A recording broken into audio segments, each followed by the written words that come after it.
Hello and welcome. This is View from the Top. I am Modele Sharafa Yusuf and I'm glad that you could join us today. The United Nations Office on Drugs and Crime was, as its name suggests, set up to champion the fight against drugs and international crime.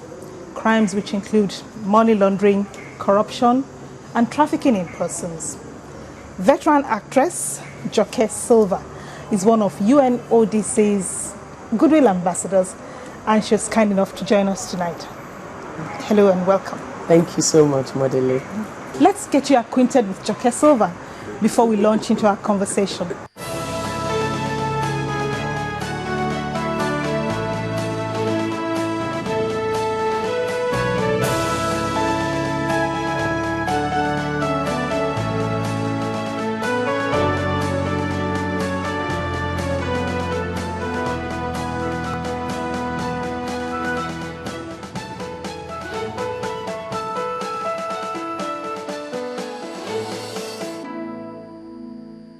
You became UNODC's Goodwill Ambassador only last year. Yes. But in that time, what have you learned? Modele, it's almost mind-boggling, you know. When I came on in November last year, that's when I was made the UNODC Goodwill Ambassador for trafficking in persons. You know, I just thought, you know, it's a lot of very young girls, you know, who were trafficked, and mostly girls from disadvantaged backgrounds and, you know, things like that. And, you know, we'd work on the campaign. You know, the universal campaign is the Blue Heart campaign, which is, and, you know, the tagline is, I am priceless, you know. And so I thought all that would involve would be a lot of advocacy and things like that.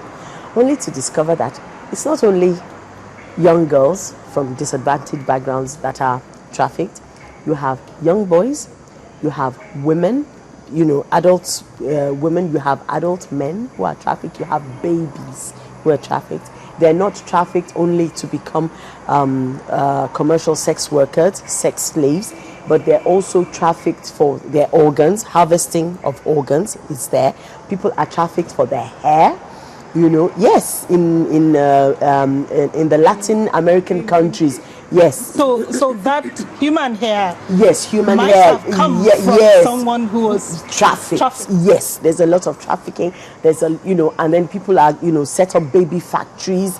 You know, lure people you know, into getting pregnant, you know, and then harvesting their babies. Now, some people, you know, for, you know, there's this emotional trauma of not having a child, so there's a lot of babies that are sold. But apart from myself, even the organs of babies are harvested. Yes, you know, so it's such the problems are myriad, you know, and then you find that it's not only people from disadvantaged backgrounds. You get a lot of people who are kidnapped from, you know, middle class to upper income backgrounds. In the 1990s, trafficking in persons was at an epidemic level, and we thought that, you know, the trend had gone down. What you're telling me is that this isn't the case. No, definitely not. It hasn't gone down. I mean, one can actually say that it has escalated in the sense that not enough awareness was paid to it, you know, even in the 1990s. And then for us in Nigeria, the you know, part of what I've learned as well is that the law that we had operating had a lot of loopholes, you know.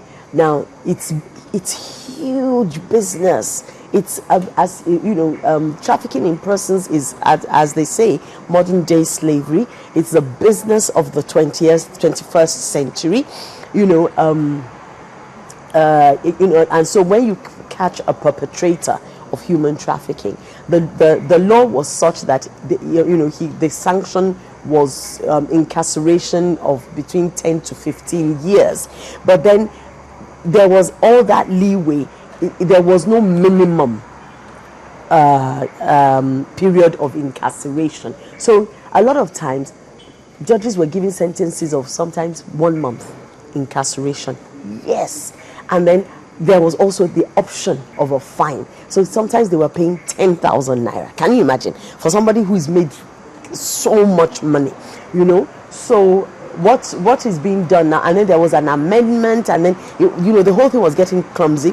So but what NAPTIP has done, which is the National Agency on the Prohibition of Trafficking in Persons and Related Offences, what they have done is that they've come up with a re-enactment of the law, which hopefully goes into hearing between the 10th and the end of this month. And what it is, there is now the minimum time of incarceration is 5 years. There is no option of fine.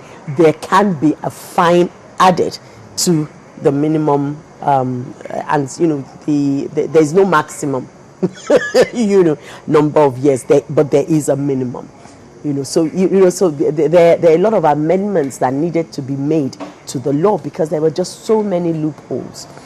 Yes. When talking about trafficking in persons, people tend to think about people being smuggled across borders.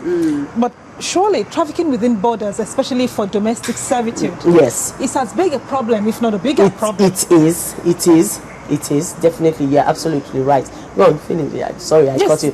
Yes, what is being done to draw attention to this fact? There's a lot of advocacy that's going on about it.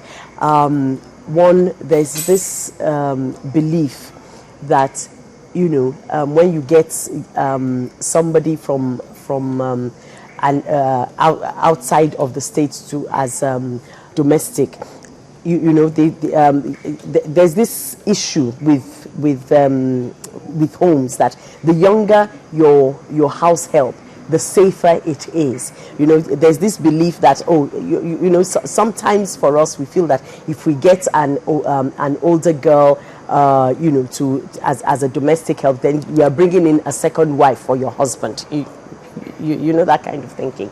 And so they go for younger girls. Sometimes you find them about 6 or 7 as domestic help. I mean that, and the advocacy now is that, who says? I mean, some of the things that we have seen is that these younger girls are also abused, by some unfortunately not well balanced, because it's not all the men, but someone are a bit, sick, and they do abuse these girls. Now, you understand what I'm trying to say? So there's a lot of advocacy in that area, saying, to try and curb the transportation of girls from their home states to other parts of the country. A while ago, you talked about rehabilitation. Since 1999, you've been involved with a shelter for persons rescued from trafficking. What do you find to be the major concerns of these people when they are rescued or repatriated from wherever? One is, getting them reintegrated with their families. That's an issue, because sometimes they can't even locate their family members. They can't give you a proper description